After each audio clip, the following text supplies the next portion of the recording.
আসসালামু আলাইকুম। হ্যালো বন্ধুরা, আপনাদের জন্য আজকে যে রেসিপিটি নিয়ে এসেছি, রেসিপিটি তৈরি করার জন্য লাগছে আমার এখানে দুধ। আমি দুধ এখানে আগে থেকে 1 কেজি পরিমাণের দুধ আমি ফুটিয়ে গরম করে 3 পা পরিমাণে করে নিয়েছি। এখন একটি পাত্র বসিয়ে দিয়েছি। পাত্রটি আমার গরম হয়ে গেছে, দুধটাও আমি আগে থেকে গরম করেছি। গরম দুধ আমি এখানে যখন গরম পাত্রে দিয়েছি তখন একটু উতলে উঠেছে। এখন আমি এই গরম দুধের ভিতরে 1 কাপ পরিমাণে গরম দুধ নিয়ে নিয়েছি, তরল দুধ, এবং সেইখানে আমি 1/2 কাপ পরিমাণে দিয়ে দিলাম গুঁড়া দুধ। দিয়ে আমি এভাবে সুন্দর করে মিশিয়ে নিচ্ছি। মিশানো কিন্তু আমার হয়ে গেছে। এখন এই পর্যায়ে আমি দিয়ে দিচ্ছি 1/3 কাপ পরিমাণে চিনি। 1/3 কাপ আমার পুরোটা লাগেনি, আমি 1/2 কাপ পরিমাণে এখানে চিনি দিয়েছিলাম। চিনিটা দিয়ে আমি ভালো করে মিশিয়ে নিচ্ছি, বারবার এভাবে নেড়ে গরম দুধের সাথে চিনিটা ভালো করে মিশিয়ে নিতে হবে। আমি যখন এই রেসিপিটি তৈরি করেছি আমি তো মনে করেছিলাম যে হয়তো কারোর খেতে ভালো লাগবে না, কিন্তু যখন এই রেসিপিটি করার পরে যখন সবাই খেয়েছে তখন অবশ্যই সবারই ভালো লেগেছে। আর এই রেসিপিটি কিন্তু এখন আমার বাসাতেই সব সময় আমার তৈরি করতে হয়। আমি এখানে নিয়ে নিলাম 1 চামচ পরিমাণে, 2 চামচ পরিমাণে নিয়ে নিচ্ছি কর্নফ্লাওয়ার। আর আমি সামান্য একটু পানি দিয়ে, মানে যে দুধটা আমি আগে থেকে গরম করে রেখেছিলাম ওই সামান্য একটু দুধ দিয়েই কিন্তু আমি এই কর্নফ্লাওয়ারটা সম্পূর্ণভাবে আলাদা করে গুলে নিয়েছিলাম একটি পাত্রে। আর যখন আমি এখানে চিনি দিয়ে এই দুধের মিশ্রণটি আমি মিক্সড করছিলাম তখন এই পর্যায়ে হালকা হালকা করে কিন্তু আমি ওই কর্নফ্লাওয়ার মিশ্রণটি দিয়েছি আর এভাবে নাড়া দিয়েছি। দেখুন, এটির ঘনত্ব যখন ঠিক এই পর্যায়ে হয়ে আসবে তখন কিন্তু বারবার নাড়তে হবে। এটি একবারে শুকনো করে নামানো যাবে না। এই পর্যায়ে আমি আগে থেকে করে রেখেছিলাম এলাচ, আমি 2-3টি এলাচ ভালো করে ফাটিয়ে নিয়েছিলাম বা গুঁড়ো করে নিয়েছিলাম, সেই এলাচ গুঁড়াটা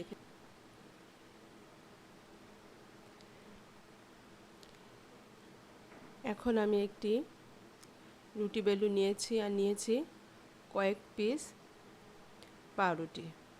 এখন পাউরুটির এই চারিপাশটা ব্রাউন সাইডটা আমি একটি ছুরির সাহায্যে কেটে আমি আলাদা করে নিচ্ছি।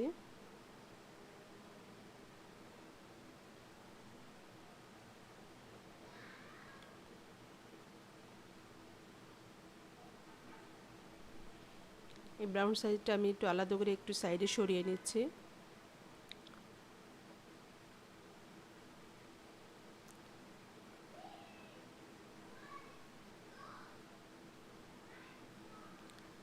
বাসাতে যখন পাউরুটি থাকবে তখন কিন্তু আপনারা এইভাবে আমার রেসিপিটি ফলো করে কিন্তু তৈরি করে নিতে পারেন। এখন এইগুলো একটু বেলুনের সাহায্যে আমি সামান্য একটু প্রেসার দিয়ে, বেশি প্রেসার দিবেন না তাহলে এটি ফেটে যাবে, এভাবে সামান্য একটু প্রেসার দিয়ে একটু চেপে দিচ্ছি। এভাবে আমি আগে যেটি তৈরি করে রেখেছিলাম মালাইটা, আমি এখন এই মালাইটা পাউরুটির ভিতরে পুর দেওয়ার জন্য তৈরি করেছিলাম। এখন এই মালাইটা আমি পাউরুটির ভিতরে অল্প করে দিব। আর এই মালাইটা কিন্তু খেতে খুবই সুন্দর। বাচ্চারা তো শুধুই মানে আঙুল দিয়ে দিয়ে খেয়ে ফেলে দেবে। এভাবে সুন্দর করে ফোল্ড করে আমি রেখে দিব।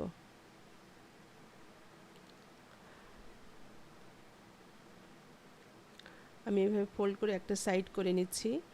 এভাবে আমি বাকি মালাইগুলো দিয়েও আমি তৈরি করে নিব।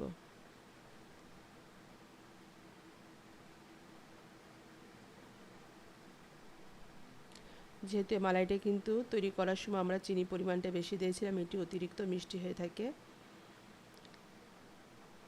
তাই বেশি দেওয়ার প্রয়োজন নেই। সামান্য 1 চামচ পরিমাণেই যথেষ্ট। এভাবে দিয়ে আপনি সুন্দর করে ফোল্ড করে একটা সাইড করে রেখে দিতে পারেন। এভাবে আমি বাকিগুলো তৈরি করে নিব।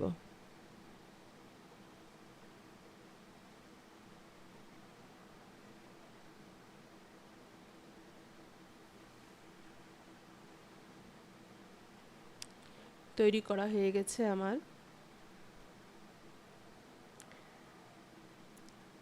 এখন এটি বাকি আমি যে পাশের পাউরুটির পাশে যে ব্রাউনগুলো আমি রেখে দিয়েছিলাম এগুলো কিন্তু আমি ফেলে দিব না, এগুলো আমি এভাবে সুন্দর টুকরো করে একটু প্যানেতে, শুকনো প্যানেতে, চুলায় তো অল্প আছে কিন্তু আমি এগুলোকে ভেজে আমি হাতের সাহায্যে সুন্দর করে, কিন্তু হাতের সাহায্যে বা ব্লেন্ডারে আপনারা গুঁড়া করে এটি একটি জারি করে রেখে দিতে পারেন। পরবর্তীতে যে কোনো কিছু ভাজার সময় আপনার কিন্তু এগুলো আপনি ব্যবহার করতে পারেন। এখন আমি এরকম একটি পাত্র নিয়ে নিয়েছি। সেই পাত্রে আমি আগে থেকে যে ফোল্ড করে রেখেছিলাম পাউরুটিগুলো একে একে এখানে দিয়ে দিব। এখন এই যে আগে থেকে আমি যে দুধটা গরম করে রেখেছিলাম এই দুধের ভিতরে কিন্তু আমি হাফ কাপ পরিমাণে চিনি দিয়ে দিচ্ছি। আমি এখানে চিনির পরিমাণটা একদম কম দিয়েছি।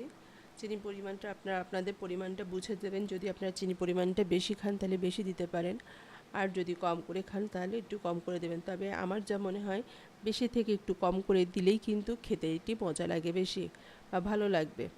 যেহেতু এর ভিতরে মালাইটার ভিতরে চিনি দেওয়া আছে, আমি এখানে চিনি দিয়ে ভালো করে দুধটা গরম করে নিয়েছিলাম এবং এই দুধের ভিতরে কিন্তু আমার শুকনো গুঁড়ো দুধও কিন্তু হাফ কাপ পরিমাণে দেওয়া ছিল দুধটা ঘনত্ব করার জন্য।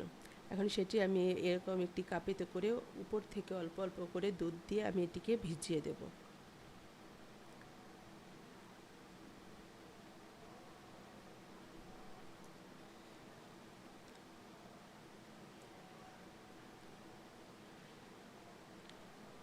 আমার এখানে কিন্তু প্রায় 1 কেজি পরিমাণে দুধ লেগেছে।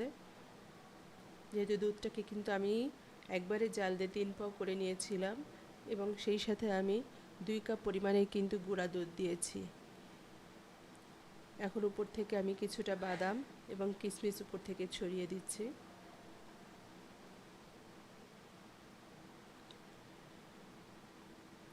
এটি ডেকোরেশনের জন্য দিলাম এবং খাওয়ার সময় যখন এগুলো গালে পড়বে তখন কিন্তু খেতে খুবই ভালো লাগবে।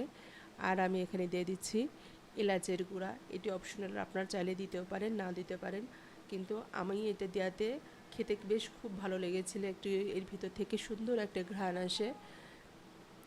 এখন আমি এই পর্যায়ে রেখে দিব ফ্রিজে। আমি 2 ঘন্টা পর্যন্ত ফ্রিজে রেখে দেবো, কারণ ফ্রিজে ঠান্ডা করে গরম খাওয়ার থেকে ফ্রিজে ঠান্ডা করে খাওয়াটাই বেশ মজা। তাই আমি এখন 2 ঘন্টা পর্যন্ত ফ্রিজে রেখে দেবো। আপনারা এইভাবেই বাসাতে ট্রাই করবেন। আমার চ্যানেলটিকে সাবস্ক্রাইব করবেন এবং আমার চ্যানেল পাশে থাকবেন। প্লিজ প্লিজ শেয়ার করবেন, লাইক কমেন্টস করতে ভুলবেন না। আবার আপনাদের সাথে দেখা হবে নতুন কোনো রেসিপিতে। আল্লাহ হাফেজ।